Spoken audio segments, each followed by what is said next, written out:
Risk number 1, timing and sequence of returns. In order to illustrate this risk, I'm going to use a simple example using Mr. A and Mrs. B. Let's assume that they're two different people with different names, but that they have identical lives and for all intents and purposes are essentially the same identical person. They retire at the exact same time at age 60 with the exact same amount of money and take the exact same annual income distributions from their market-based retirement accounts year after year. Let's start with Mr. A. He retires January 1st of year 2000 with $2 million and takes $120,000 per year of annual income distributions. We see here in the table that he starts retirement in year 2000 with his $2 million.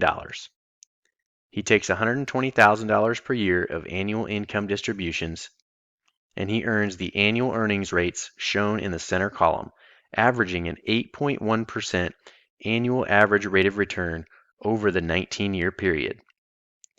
His annual account balance is shown in the right column, and as you can see, in year 16, he is officially broke and out of money at age 76. Now let's look at Mrs. B. She also retires January 1st, year 2000 with $2 million and takes $120,000 of annual income distributions. We can see here she starts her retirement in year 2000 with $2 million. She takes her $120,000 per year of annual income distributions. She also earns the annual earnings rates shown in the center column, also averaging 8.1% annual average rates of return over the 19-year period. And look at her account balance on the far right, a stark difference in numbers compared to Mr. A's balance. So, what changed? Look closely at the annual rates of return. They are the exact same numbers. We simply reversed the sequence and order in which they were earned. Mr. A earned negative 9.1% in his first year of retirement, which Mrs. B earned in her last year. Mr. A earned negative 10.2% in his last year, which Mrs. B earned in her first year. Look closely at each of the earnings rates. They are exactly the same. We simply reversed the order in which they were earned.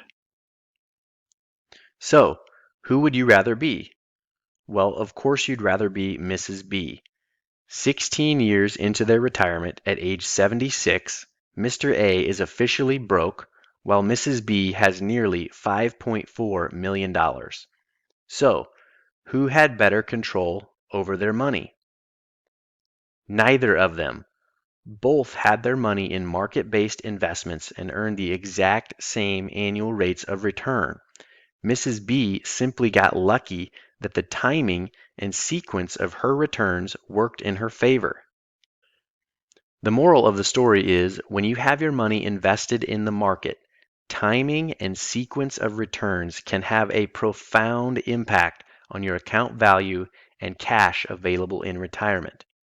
And when your entire livelihood depends on market timing, doesn't that seem like an awfully big gamble?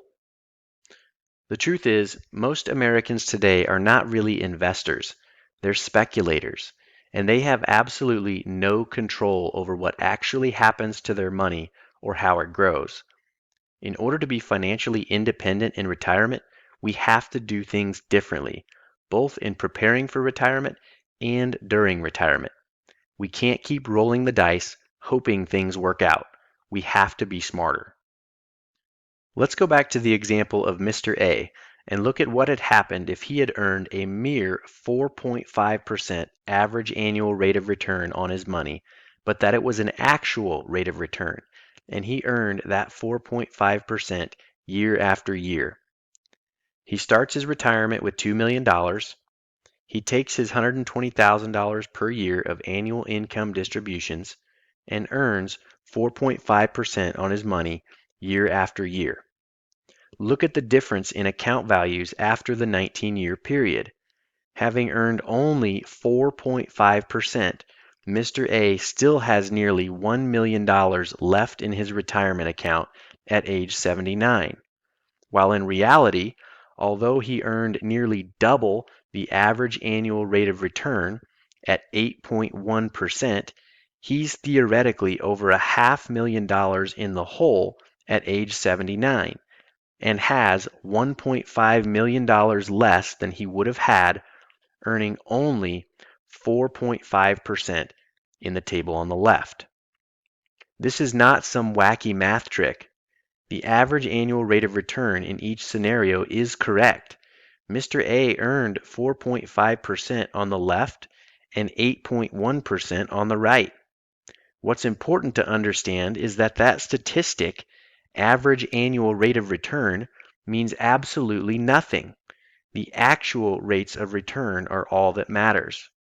When Mr. A exposed his money to market risk and losses and negative return years in order to earn an average annual rate of return of 8.1%, he was simply hoping that the timing and sequence of those returns would work in his favor.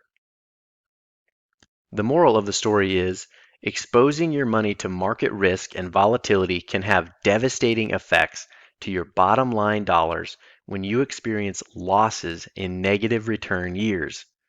The effects of these losses can be crippling in the later years of your working career when you're close to retirement, and especially crippling in retirement.